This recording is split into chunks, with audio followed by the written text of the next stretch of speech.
প্রাঙ্গণের পক্ষ থেকে গাজীপুরের পক্ষ থেকে আজকে এই যুবকেরা যে পরিশ্রম করেছেন। কোরআন তিলাওয়াত হচ্ছে আর আপনারা কি চিল্লাচিল্লি করাটা ভালো হচ্ছে? খুব জ্ঞানী হয়ে গেছেন, এক একজনের এক একটা মাইক দিয়ে, আর আপনারা প্রত্যেকে 20টা 30টা মাইকে আলাদা আলাদা কথা কইয়া পরে এগুলো সামাল দেন। হেই নে বই রয়েছে মাইক, এই নে, তাও তার ডিস্টার্ব, মানে এই নে ক্যামেরা, হেই নে উনি, তারপরেও ডিস্টার্ব হইতেছে, মানে যে দেখতেছে তারও ডিস্টার্ব হইতেছে। তা আপনার সমস্যাটা কি? আপনারা এখানে শেরপুরের মানুষ দেখতেছেন, এই ক্যামেরাগুলোর ভিডিওর মাধ্যমে সারা পৃথিবী দেখবে। তো দিন প্রচার হোক, এটা কি আপনারা চান না? তাইলে দিনই প্রচারের জন্য যারা কাজ করে এর বিরোধিতা করার কি দরকার?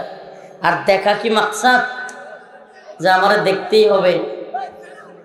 আমি গুনাহগার মানুষ, আমি কোনো বুজুর্গ মানুষ না। তো যে কয়টা কথা বলি একটু শোনার চেষ্টা করেন। আমলের নিয়তে নিজেও, আমরাও আমল করব, আপনিও আমল করবেন, এই নিয়তে শুনি।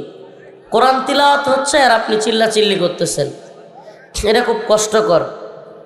কোরআন তিলাওয়াত হচ্ছে আর আপনারা চিল্লাচিল্লি করতেছেন, এটা সৌন্দর্য না, বরং এই গুনাহের জন্য আল্লাহর কাছে মাপ চান যে আল্লাহ আপনি আমাদেরকে মাফ করে দেন। কোরআন তিলাওয়াতের সময় আমরা চিল্লাচিল্লি করছি, এটা আদবের খেলাফ। আল্লাহ পাক বোঝার তৌফিক দান করুন। প্রতি রাত্রে প্রোগ্রাম করতে করতে শরীর অসুস্থ, মাঝে মাঝেই এখানে আসছি 8:30টার পরপরই, আসার পর শরীর একটু খারাপ লাগতেছে, কিছুক্ষণ শুয়েছিলাম, এখন ঘুম থেকে উঠছি। এই এই এই যুবকরা, এই ধরেন, এই ছেলেটা কি শুরু করছে? এটা চাতা দিয়ে ধরে কি আশ্চর্য, এখনো চিল্লাচিল্লি করতে আছে। আল্লাহ পাক বুঝার তৌফিক দান করুন। আমি অল্প কথা বলে মাইক ছেড়ে দিব, তখন আপনারা চিল্লাচিল্লি করতে থাকেন। ومن الناس من يقول آمنا بالله وباليوم الآخر وما هم بمؤمنين يخادعون الله والذين آمنوا وما يخدعون إلا أنفسهم وما يشعرون। আল্লাহ পাক কিছু লোকেরে আমাদের কাছে পরিচয় করায় দিতেছেন যে কিছু লোক এমন আছে যারা মানুষের সামনে আসলে বলবে আমান্না আমান্না, আমরা ঈমান আনছি, বিল্লাহি ওয়া বিল ইয়াউমিল আখির, আল্লাহর উপরে ঈমান আনছি, আখিরাতের উপরে ঈমান আনছে। কিন্তু আল্লাহ বলেন ওয়ামা হুম বিমুমিনিন, কিন্তু বাস্তবে এরা ঈমানদার না। এরা মানুষের সামনে বলবে কি আমরা ঈমানদার, আমরা বড় ঈমানওয়ালা, আমরা তাহাজ্জুদ করি, আমরা কোরআন তিলাওয়াত করি, কিন্তু বাস্তবে এরা ঈমানদার না। এটা আমাদের কথা না, আল্লাহর কথা। আল্লাহ পাক কোরআনে বিভিন্ন জায়গায় এই সমস্ত লোকদের পরিচয় দিয়েছেন। এরা দুর্দিনে দুর্বিপাকে বিপদে বললে আলেমদেরকে খুঁজবে, মাদ্রাসার ছাত্রদেরকে খুঁজবে, কিন্তু যখনই বিপদ থেকে উদ্ধার হয়ে যাবে এরা কাউকে চিনবে না। আল্লাহ পাক অন্য এক আয়াতে বলেন ফাইদা রাকিবু ফিল ফুলক দাউল্লাহ মুখলিসিনা লাহুদ্দিন। এই আয়াতের আলোচনা কিছুক্ষণ আগে করে আসলাম যে যখন সমুদ্রের মধ্যে নৌকা খুব ঝাপটাইতে থাকে, ঝড় তুফান আসে, খুব বিপদ চলে আসে, দাউল্লাহ মুখলিসিনা লাহুদ্দিন, কিছু লোক আছে তারা একবারে একনিষ্ঠতার সাথে আল্লাহরে ডাকে। কি করে? একনিষ্ঠতার সাথে, আল্লাহ আপনি ছাড়া আমাদেরকে বাঁচানোর কেউ নাই, এমনভাবে ডাকে। কিন্তু যখনই বিপদ থেকে বাঁচতে পারে, ফালাম্মা নাজ্জাহুম মিনাল বার, আল্লাহ পাক যখন এই সামুদ্রিক বিপদ থেকে তাদের নৌকাকে বাঁচায়, ইদা হুম ইশরিকুন, এরা তখন শিরিক শুরু করে, আল্লাহর নাফরমানিতে লিপ্ত হয়। এই সিফাত আমাদের মধ্যে নাই তো? হ্যাঁ, মানুষের সামনে ইমানদার মুমিন, কিন্তু আড়ালে তার চাইতে বড় আলেম বিদ্বেষী, ইসলাম বিদ্বেষী নাই। আছে এরকম লোক? আমাদের এই অবস্থান থেকে নিজেদেরকে হেফাজত করতে হবে।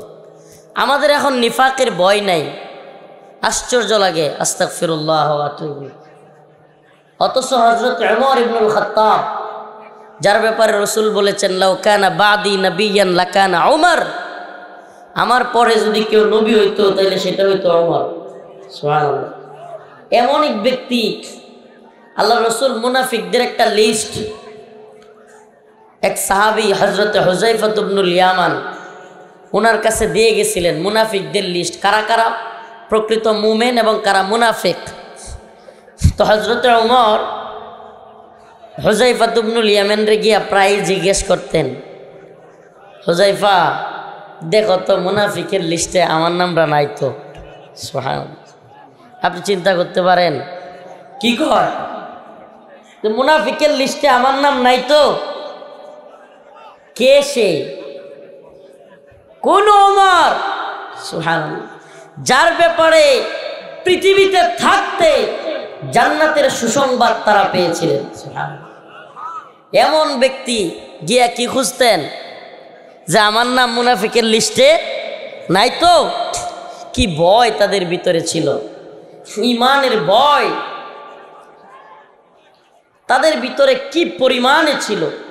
আর আমাদের অবস্থা কি? আমরা যেন নিজেকে বিরাট বড় মুমিন, বিরাট বড় ঈমানওয়ালা, আমরা যা করতেছি তা সব ঠিক, এই ধরনের মানসিকতা লালন করি।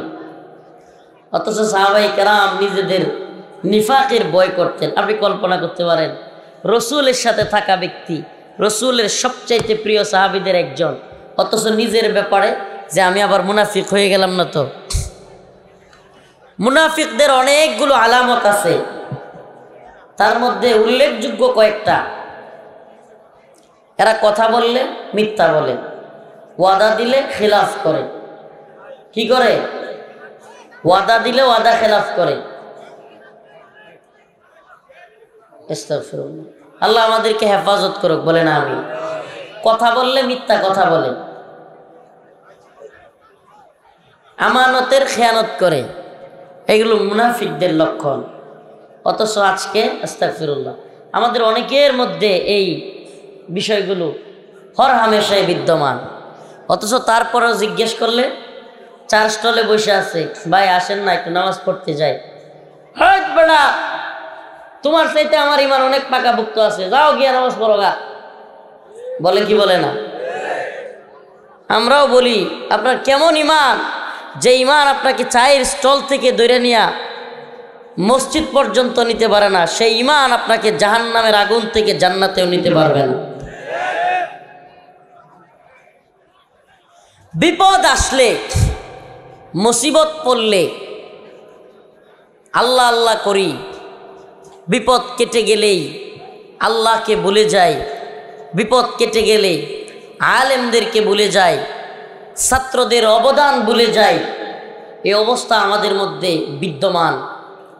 আমাদের সমাজে এমনও কিছু লোক আছে, দেখবেন ঝড় তুফান যখন আসে, টিনের ঘর থাকলে দাবরানি মারে, টিনের ঘরের মধ্যে শব্দ হয়, ঠাস ঠুস, ভয়ে লা ইলাহা ইল্লা আনতা সুবহানাকা ইন্নী কুনতু মিনাজ জালিমিন, লা ইলাহা ইল্লা আনতা সুবহানাকা ইন্নী কুনতু মিনাজ জালিমিন পড়তে থাকে। ঠিক ঠিক না?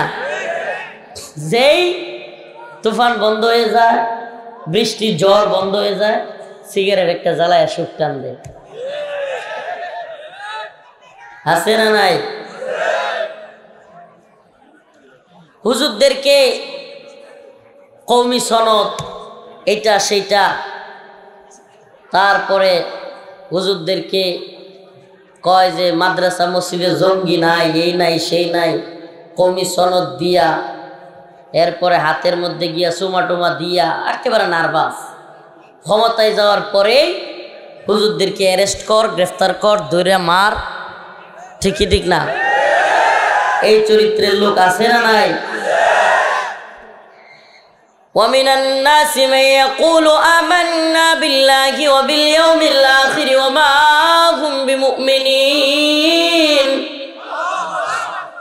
يخادعون الله والذين آمنوا ওমা ইয়াখদাউনা ইল্লা আনফুসাহুম ওমা ইয়াশউরুন। এরা মনে করে এরা আল্লাহকে ধোঁকা দিচ্ছে, মুমিনদেরকে ধোঁকা দিচ্ছে। বাস্তবে এগুলো যারা করে, বিশেষ করে রাজনৈতিক নেতারা এগুলো বেশি করে। মানুষকে ধোঁকাটা এই রাজনীতিবিদরা সবচেয়ে বেশি দেয়। আর আমরা বাঙালিও এত অচেতন আর এত হুজুগে মাতাল।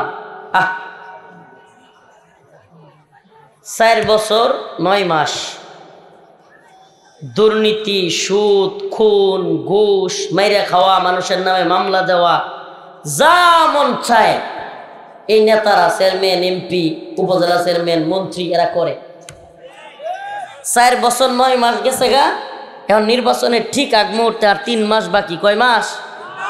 এখন একটা বড় করে সার গরু জব করে এলাকার সবাইরে খাওয়ায় দেয় আর 500 করে টিয়া বড় দিয়ে দেয়। বাস, আমার নেতার চরিত্র। এই আমাদের স্বভাব। আমরা যদি এই নীতি থেকে সরে আসতে না পারি, সামসামির একটা শেষ আছে। বিশেষ করে আপনাদের শেরপুর জেলায় সবচেয়ে কষ্ট লাগে। নাইলতাবাড়ি উপজেলায় গেলাম, আগে যেমনিভাবে আরে ভাই দানের লিস্ট হচ্ছে কিংবা মঞ্চে দেন না বাপডা, এখন আপনাদের সামনে আসন গ্রহণ করবেন অমুক দলের তমুক আহ্বায়ক। আবার শুরু হয়ে গেছে গা। ওই আওয়ামী লীগের সামসামি কিছু হুজুর করতো, এখন আবার সেম খালি প্যাটার্নটা পাল্টাইছে। আওয়ামী লীগ যাইতেছে না, এই সামসারি আবার আরেক দলের সামসারি। আমার শুনেন আস্তে, অত ঠিক করার দরকার নেই। আমার সব কথা ঠিক, এমনিও আমি ঠিক কথাই কই, আমি বেঠিক কথা কই, কেউ ডরায় কথা কই না। সামসামির কাম নাই আমার কাছে। আমার দুনিয়ায় আমার সবচেয়ে কষ্ট কি জানেন? আমার সামনে সামসামি, আমার গাছে কেমনে চলে মানে কামড় দিয়ে গিয়ে আলার। আমার সামনে সামসামি করে মানে এত গায়ে লাগে। আমারে দৈরে যদি জেলে নিয়ে রিমান্ডেও মারে, আমার এত কষ্ট লাগে না। আমার সামনে সামসামি করলে আমার যেই কষ্ট লাগে। কি আশ্চর্য রে ভাই, কি আশ্চর্য রে ভাই।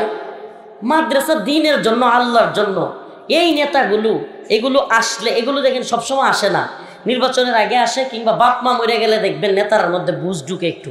বাপ মা ভাই কিংবা সন্তান মরে গেলে এরা দেখবেন আসবে হুজুরদের কাছে। আসে কি আসে না? আসার পরে যদি শক্ত ভাষায় যে আপনি আর দুর্নীতি করবেন না, কারো উপরে জুলুম করবেন না, 5 ওয়াক্ত নামাজ পড়বেন, এইভাবে যদি কোনো হুজুর সবক দিত, বিশ্বাস করতেন নেতারা ভালো হয়ে যেত। কিন্তু যখন বাপ মরে যায় বা বাচ্চা মরে যায়, আয়ে আমাদের নেতা আসছে, নেতারে বসতে দেও, চা খাওয়াও, পারলে পোলাপান দিয়ে জুতারি খুললে দাও, এরপরে কি নেতা একটু বিল্ডিংটা একটু করে দিও, ব্যাস বিল্ডিং ঠিকই হয়েছে, হেদায়েত চলে গেছে। বিল্ডিং হয়েছে কিন্তু হেদায়েত নাই, হেদায়েত শেষ। ওই যে রসুল বলেছে, ইউশিকু ইয়াতি আলান নাসি জামান লা ইয়াবকা মিনাল ইসলাম ইল্লা ইসমুহু ওয়া লা ইয়াবকা মিনাল কুরআন ইল্লা রাসমুহু মাসাজিদুহুম আমিরাতুন ওয়া হিয়া খারাবুম মিনাল হুদা। আল্লাহ রসুল বলেছেন যে জামানা এমন আসতেছে, ইসলাম থাকবে খালি নাম মাত্র। কি মাত্র?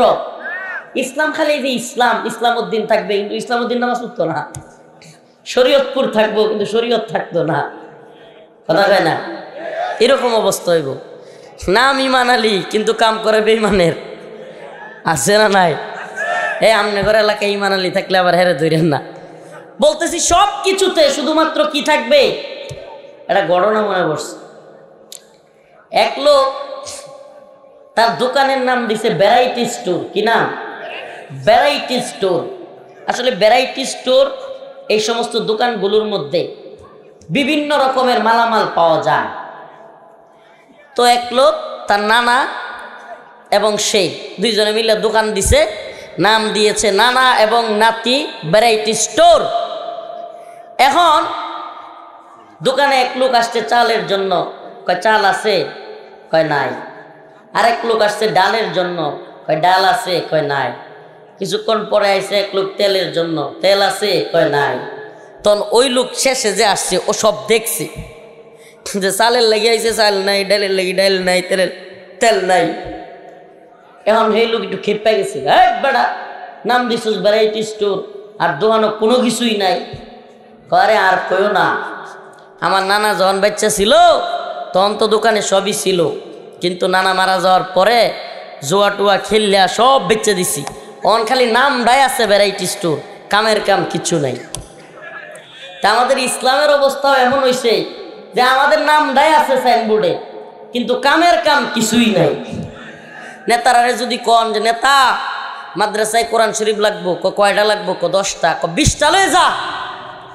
মসজিদের মধ্যে কোরআন শরীফ লাগবো 50টা, কয়েকটা 100 লয়ে যা, টাকা আমি দিতেছি। মসজিদ মাদ্রাসায় কোরআন দিয়া পারলে বইরা ফেলে, কিন্তু নেতারা খালি কন যে নেতা কোরআন খালি মসজিদ আর মাদ্রাসায় ঢুকাইলে হইতো না, কোরআনকে সংবিধান বানাইতে হবে, কোরআনই রাষ্ট্র প্রতিষ্ঠা করতে হবে। দেখবেন জল্লাপুরে সরকার হয়ে যাবো, হুজুররা রাজনীতি করে, রাজনীতি। তখন কি কইব এই নেতাই, কি কইব এই নেতাই, কি বলবে হুজুররা রাজনীতি করে, রাজনীতি। তো এর মতো সুদখোর, ঘুষখোর, গাঞ্জাখোর, মদখোর রাজনীতি করলে সমস্যা নাই। যখনই হুজুররা কইব কোরআন সুন্নাহ রাষ্ট্র দরকার, তো উনি আর গা জ্বলে কেন? এটা কথা মনে রাখবেন, ইসলামী শরিয়াকে কোনো আলেম ভয় পাবে? কোরআন প্রেমিক ভয় পাবে? ইসলামী শরিয়ারে তো ভয় পাবে সুদখোর, মদখোর, জিনাখোর, গাঞ্জাখোর, চোর, বাটপার, এরা না ইসলামী শরিয়ারে ভয় পাবে। কোরআনকে যারা ভালোবাসে মুসলমান, তারা কি ইসলামী শরিয়াকে ভয় পাবে?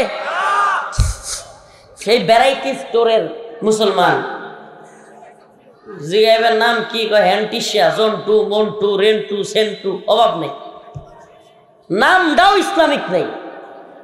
কাম কি? কাম তো বাকি। বিয়ে বাড়িতে ইসলাম নাই, বিয়ের মধ্যে কোনো কাজ, শুধু এই কবুল, ইজাব কবুল ছাড়া ইসলামের কিচ্ছু বাকি রাখি নাই আমরা। এলাকার ইমাম সাহেব হুজুর গিয়া যদি বলে এই বক্সটা বন্ধ করো, কই ইমাম সাহেব আপনি মসজিদে থাকেন, মসজিদে আপনার বয়ান ভাল লাগে, কিন্তু আপনি আমরা বাড়ির বিয়াতে এমনি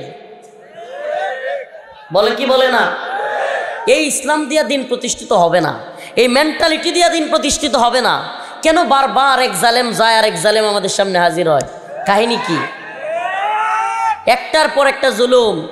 এই যে বলছি না যে আমরা আন্দোলন করি, ইসলামপন্থীরা মারা যায় আন্দোলন করে, এদেশের মাদ্রাসা ছাত্ররা জীবন দেয়, স্কুলের যে ছাত্রগুলো জীবন দিছে এটিও তো মুসলমানই, কি কন? ইসলামপন্থীদের শহীদের শাহাদাতের নাজরানার মাধ্যমে দেশে হাসিনা মুক্ত হয়েছে, জালেম মুক্ত হয়েছে, কিন্তু দিন শেষে এই ইসলামপন্থীদের বিরুদ্ধে যারা অবস্থান নিয়েছে, শাহবাগী, মুস্তফা সরওয়ার ফারুকী, এরা হয়ে যায় উপদেষ্টা। তাইলে কি হলো? ওই যে ওই চরিত্র, ফাইদা রাকিবু ফিল ফুলক দাউল্লাহ মুখলিসিন লাহুদ্দিন, সব সুর বাটপার সবগুলো একেবারে হুজুরার পক্ষে এসে বসছিল। আন্দোলনটা যখন চাঙ্গা হয়ে গেছে গা, সবগুলো হুজুররা একটু নামেন, ছাত্ররা একটু নামেন, ছাত্ররা জীবন দিল। এদেশে এই হাসিনার সরকারের সবচাইতে বেশি জুলুমের শিকার হলো আলেম ওলামারা। যেই পরিমাণে জুলুম আলেমদের উপরে করছে, এদেশের সর্বজন শ্রদ্ধেয় আলেমদেরকে কারাগার থেকে হত্যা করে বের করেছে, এদেশের সর্বজন শ্রদ্ধেয় আলেমদেরকে দাড়ি দইরা টানা হিচড়া করেছে, জেলে নিয়া, রিমান্ডে নিয়া, ফাঁসিতে নিয়া পর্যন্ত ঝুলাইছে। অথচ ওই যে আল্লাহ কইছে ফাইদা রাকিবু ফিল ফুলক দাউল্লাহ মুখলিসিন লাহুদ্দিন, যখন এরা বিপদে পড়ছিল, আপনারা দেখছেন কিনা রাস্তায় রাস্তায় আমরা শহীদ হব, ফেসবুকে পোস্ট দিয়া জালেমের বিরুদ্ধে শহীদ হয়ে যাব, শব্দগুলো কত সুন্দর না, ইসলামিক শব্দ, শহীদ, এই ধরনের শব্দ ইউজ করছে। এখন কি এই নেতাদের মুখ থেকে এখন শুনবেন বিভিন্ন দলের, আমরা মৌলবাদী চাই না। ফাঁসাই পিটানি দরকার না তোর মৌলবাদীর। এই বয়ান কোত্থেকে শিখছে? আগে ভারত শিখাইছে, এখন আমেরিকা শিখায়। আমরা স্বাধীন হইতে পারি নাই, কিন্তু মানে আমার কথা মনে হয় বুঝতেছেন না, না বুঝাইতে পারতেছি না। আমরা কিন্তু স্বাধীন হইতে পারি নাই, মানে আগে গোলামি চলতো পাকিস্তানের, 71-এ সেটা বাদ, এরপরে শুরু হয়েছে 71 পর থেকে একেবারে 2024 পর্যন্ত গোলামি চলছে ভারতের। কোন জায়গা? এখন শুরু হয়ে গেছে আবার আমেরিকা, ইউরোপে। তা আমরা কবে মুক্ত হমু, কবে স্বাধীন হমু? স্বাধীনতা কোনটারে কয়? আমার দেশ, আমার রবের হুকুম, আমার রবের জমিন, সবকিছু চলবে রবের কথায়। ইসলাম বিরোধী কোনো তৎপরতা হতে পারবে না। আমরা আমাদের জিনিসগুলো আমরা ঠিক করব, কোনো আমেরিকার প্রেসক্রিপশন, ভারতের প্রেসক্রিপশন এদেশে চলবে না। এইটা না স্বাধীনতা? এটার নাম কি? স্বাধীনতা। আর আপনার মতামত যদি অন্য বিদেশি রাষ্ট্রের চাপায়া দেওয়া প্রেসক্রিপশনে হয়, আপনার দেশের পররাষ্ট্রনীতি কি হবে, স্বরাষ্ট্রনীতি কি হবে, আপনার দেশ কিভাবে চলবে, উপদেষ্টা কমিটিতে কারা আসবে, এগুলো যদি বিদেশি প্রেসক্রিপশনে হয়, তাইলে আর আপনি স্বাধীন হইলেন কোথায়? তাইলে এই মীর মুগ্ধ, সাঈদ, এত শত শত হাফেজ, আলেম, স্কুল কলেজের ভার্সিটির ছাত্র জীবন দিয়া এ আমেরিকার সমকামী এজেন্ডা বাস্তবায়ন করবার লেগে দিছে। হ্যাঁ, আমেরিকানরা এখন মানবাধিকার কার্যালয় খুলতে চায়। মানবাধিকার কার্যালয় আমেরিকার বা জাতিসংঘের যে কয়টা রাষ্ট্রে আছে, ইথিওপিয়া, চাদ, উগান্ডা, নাইজার, এই সমস্ত রাষ্ট্রগুলোতে যেগুলো যুদ্ধ বিধ্বস্ত, এই সমস্ত রাষ্ট্রগুলোতে গিয়া জাতিসংঘ সহায়তার নামে সমকামিতাকে প্রচার করে। আর এখন বাংলাদেশেও এই মানবাধিকার কার্যালয় খুলতে চায়। তাহলে কি বোঝা যায় আমাদের মান তাদের চোখে বাড়ছে না কমছে? চাঁদ, নাইজার, আফ্রিকা, ওই সমস্ত রাষ্ট্রগুলোতে মানবাধিকার কার্যালয় আছে। এখন আমাদের এখানেও মানবাধিকার কার্যালয় খুলতে চায়। আমরা বিরোধিতা করেছি। এখন কি করছে, আমরা যখন হুজুররা দলাদলিতে ব্যস্ত, অমুক অমুক, এইটা হানাফি, অমুক সালাফি, অমুক আহলে হাদিস, অমুক এতাতি, অমুক সাদিয়ানি, অমুক কাদিয়ানি, এইভাবে যখন ব্যস্ত, যদিও কাদিয়ানিরা তো কনফার্ম এরা কাফের, মুরতাদ, জিন্দিক, বাকি আমরা নিজেরা যে দলাদলিটা আমরা একে অপরের সাথে করতেছি, এতে করে লাভ হেদেরই। এগুলো নাস্তিকদের, এগুলো ষড়যন্ত্র, এগুলো গোয়েন্দা ষড়যন্ত্র, এগুলো অনেকে জানবেই না।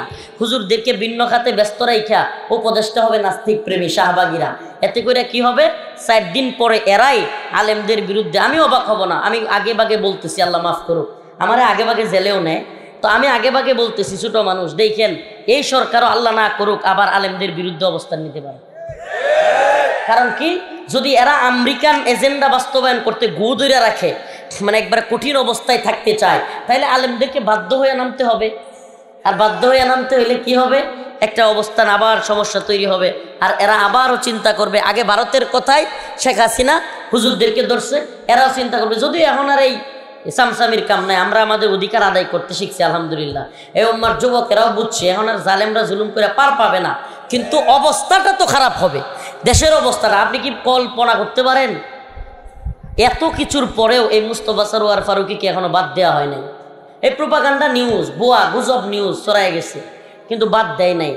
তাইলে একজন উপদেষ্টাকে বাতিল করতেই এত এত দল, এত মত বলতেছে এই লোকটাকে রাখা যাবে না, এ মুজিববাদের লোক, এ আওয়ামী লীগের লোক, এই ভারতীয় দালাল, এই ইসলাম বিদ্বেষী আহমদ শফি রহমাহুল্লাহকে এই লোক তেতুল হুজুর বলে কটূক্তি করেছে। শাপলা চত্বরে এতগুলো খুন হয়েছে, এগুলোর পক্ষে সে সাফাই গাইছে, শাপলা চত্বর নিয়ে পোস্ট করছে, শাপলা জঞ্জাল মুক্ত, নাউজুবিল্লাহ, এই ধরনের কথা লিখছে। এরপরে এই লোক নিজের ফেসবুক পোস্টে সে সমকামিতা, এলজিবিটির পক্ষে স্লোগান তুলেছে। এত কিছুর পরেও একটা ব্যক্তি যদি শহীদদের মিছিলে, যেই সরকার গঠিত হয়েছে, কিসের মিছিলে, শহীদদের মিছিলের উপর দিয়া, স্মুথলি না আপনারা কেউ ভোট দিছে আর আপনি গিয়া সরকার হয়েছেন এমন না, বরং অনেকগুলো ছাত্র, আলেম, হাফেজ শহীদ হইয়া আপনাদেরকে বসানো হয়েছে। আর শহীদদের বিনিময়ে আমরা কি পাইছি, মুস্তফা সরোয়ার ফারুকীর মতো ভণ্ড উপদেষ্টা। এই তো স্বাধীনতার নমুনা। সেটারে কয় যে ডিম পারে হাসে, খায় বাঘ ডাসে। এরা সব সময় আমাদের মাথায় কাঁঠাল ভেঙে খেতে চায়। কাঁঠাল আমাদের মাথায় চড়ি আমরা, কিন্তু খুশ কে খায়, কথা বুঝেন নাই, এরা খাইতে চায়। এই জন্য এই সমস্ত নিফাকি চরিত্র আমাদের সাবধানে থাকতে হবে। আমাদেরকে এরা সব সময় সুন্দর সুন্দর কথা বলবে, দেশকে সংস্কার করা হবে, এই করা হবে সে। আচ্ছা বলেন, সত্যি কথা বলবেন, আপনারা যে বিপদে পড়ছিলেন, শেরপুরের মানুষ, দুবরার মানুষ, হালুয়াঘাট ফুলপুরের মানুষ, সবার আগে কাদেরকে পাইছেন পাশে? আলেমদেরকে না? সত্যি করেন, আমার সাথে একমত হওয়ার দরকার নেই। আলেমরা জাপায় পড়ছিল কি পড়ে নাই? চিন্তা করেন, সব দুর্যোগে দুর্বিপাকে আলেমরা জাপায়া পড়ে, কিন্তু দিন শেষে সেই আলেমরাই নিগৃহীত হয়। সেই আলেমদেরকেই বিভিন্ন ধরনের পেরেশানিতে পড়তে হয়, সেই আলেমদেরকেই বিভিন্ন ধরনের লাঞ্ছনা, অবমাননার মধ্যে পড়তে হয়। ও উম্মার যুবকেরা, আপনাদের কাছে শেরপুরের মুসলমান জানতে চায়, ভারতীয় ষড়যন্ত্রে 21 সালে মোদিকে খুশি করতে গিয়া হাসিনা এদেশের উলামায়ে কেরামকে গ্রেফতার করেছে। আল্লাহ না করুক নতুন করেও কোন জালেম যদি দুঃসাহস দেখাইতে চায়, আমেরিকার প্রেসক্রিপশনে আমেরিকার কথায় নতুন করে কেউ যদি আলেমদেরকে কারাগারে নেওয়ার ষড়যন্ত্র করে, আপনারা তাদেরকে দাঁত ভাঙা জবাব দেওয়ার জন্য তৈরি আছেন তো ইনশাআল্লাহ? আছেন তো ইনশাআল্লাহ? বাংলার জমিনে আমরা কোরআনী শাসন দেখতে চাই। কি শাসন? সারা জীবন এইটার থেকে হে ডাইবো, এটার থেকে হে ডাইবো, একটার পর একটা বদলাইবো, শান্তি মুক্তি কামিয়াবি আসবে না। লিখে রাখেন, চ্যালেঞ্জ করলাম, আসবে না। যদি শান্তি মুক্তি কামিয়াবি পেতে চাও তাহলে কোরআনের পথে আসতে হবে। কোন পথে? কোন পথে? সমাধান চাও যদি জীবনে মরণে, ফিরে যাও খুঁজে নাও চোখ রাখো কোরআনে। সমাধান সমাধান চাও যদি জীবনে মরণে, খুঁজে নাও ফিরে যাও চোখ রাখো কোরআনে। তবে পাবে সুখ শান্তির ঠিকানা, তবে পাবে সুখ শান্তির ঠিকানা, যদি মেনে নাও তুমি মনে প্রাণে।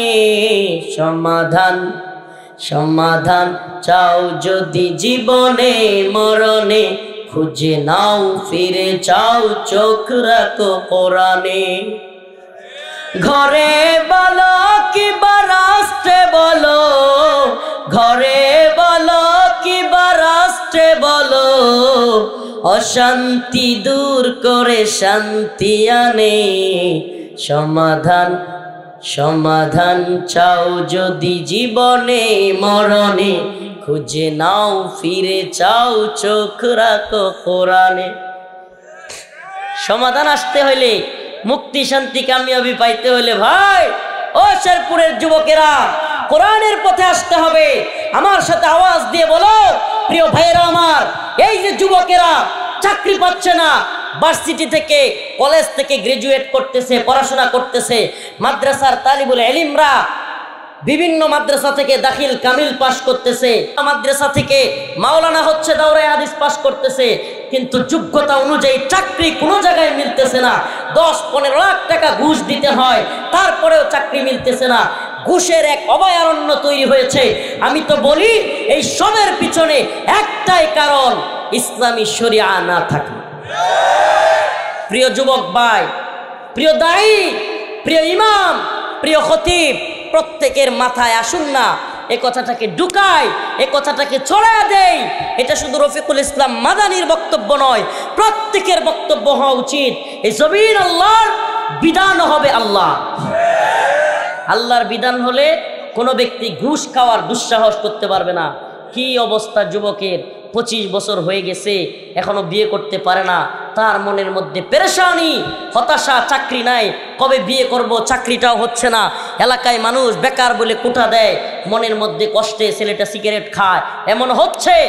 এক পর্যায়ে অনেক ছেলে, অনেক যুবক আত্মহত্যা পর্যন্ত করে। এই যুবকের দায়ভার কার? এই যুবককে বেকার বলার আগে আমাদের গার্ডিয়ানদের লজ্জা হওয়া উচিত, এই সমাজের, এই রাষ্ট্রের, এই সিস্টেমের লজ্জা হওয়া উচিত। তাইলে কেন এই যুবকদের চাকরি হচ্ছে না? হতাশায় নিমজ্জিত যুব সমাজ কেন? কারণ হলো ইসলামী শরিয়া নাই। কথা বলেন না কেন? ইসলামী শরিয়া নাই। আজকে রাস্তায় আমরা বের হই, 2টা-3টার সময় দেখি ফুটপাতে মা পড়ে আছে, তার ছোট্ট বাচ্চাটাকে নিয়ে একবার খেতা টান দেয়, একবার বাচ্চাটারে ঘুরে, আরেকবার তার কাপড় দিয়ে নিজেকে ঘুরতে চায়, ঠান্ডার মধ্যে ছটফট করতেছে। রাস্তার দাঁড়ে দাঁড়ে কিনারে ল্যাম্পপোস্টের নিচে পড়ে আছে মানুষ। কেন এই অবস্থা? কেন এরা অনাহারে পড়ে আছে? কেন এরা এত কষ্টের মধ্যে? কম্বল নাই, কাপড় নাই। একটাই কারণ, ইসলামী শরিয়া নাই।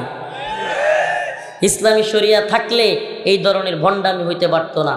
কেন?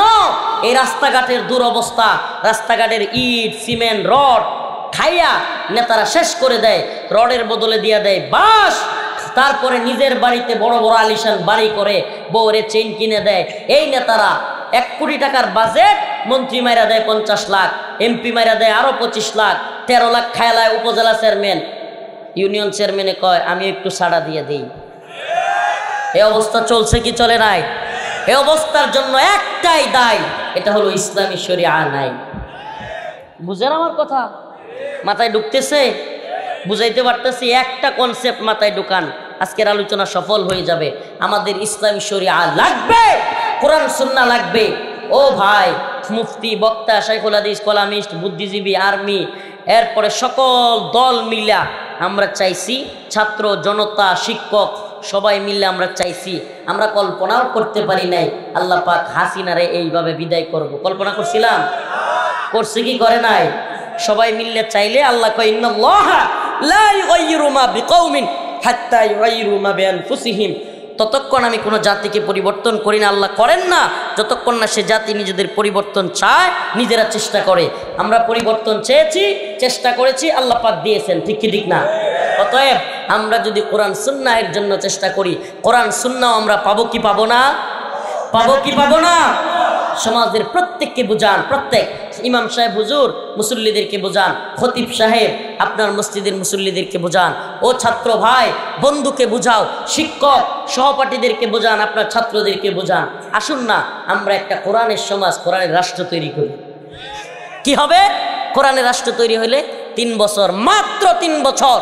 আফগানিস্তানের দিকে তাকায় দেখেন, একটু তাকায় দেখেন, 3 বছরে গোটা পৃথিবীর, মোবাইলে পারলে এখন নেটে সার্চ দেন, গোটা পৃথিবীতে সবচাইতে পাওয়ারফুল মুদ্রার নাম হলো আফগানি মুদ্রা। সুবহানাল্লাহ কয় না? কয় বছরে? এটা আমাদের বক্তব্য না, এটা একেবারে অর্থনীতির যে প্রধান, কি কয় এটা রে আমেরিকায়, ওই অর্থনীতির প্রধান, ওখান থেকে ঘোষণা দেওয়া হয়েছে বর্তমানে সবচাইতে দ্রুত উন্নতিশীল পাওয়ারফুল মুদ্রার নাম হলো আফগানি মুদ্রা। কয় বছর লাগছে? আরাম করে কত চেতনা গিলাইলো 50 বছরে।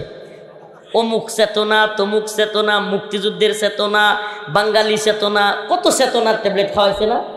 এই চেতনার ট্যাবলেট 50 বছর খাওয়াইয়া এখন আমাদের দেশের টাকা পয়সা অর্থনীতি সব ফুকলা করে লাইছে। কি করছে? ফুকলা, নাই কিছু নাই, টাকা পয়সা সব চুরি চিন্তায় বাটপারি কইরা আর খালি চেতনার ট্যাবলেট গিলাইছে। কিসের ট্যাবলেট? এই চেতনা। এই চেতনার ট্যাবলেট গিলাইতে গিলাইতে কয়েকদিন আগে পত্রিকায় দেখলাম 4,500 কোটি, এই 1 কোটি 2 কোটি না, 100 কোটি 200 কোটি না, 4,500 কোটি টাকা খরচ করছে খালি বাপের মূর্তি আর ভাস্কর্য বানাইতে। চিন্তা করা যায়? এই হলো চেতনার ট্যাবলেট। মানুষ মরে ফুটপাতে না খায়া, আর চেতনার ট্যাবলেটওয়ালারা 100 বর্ষ পূর্তি উপলক্ষে মুজিবের শত কোটি টাকা খরচ করছে খালি মুজিবের 100 বর্ষ পূর্তিতে ফটকা ফুটায়া। এই তো চেতনার ট্যাবলেট।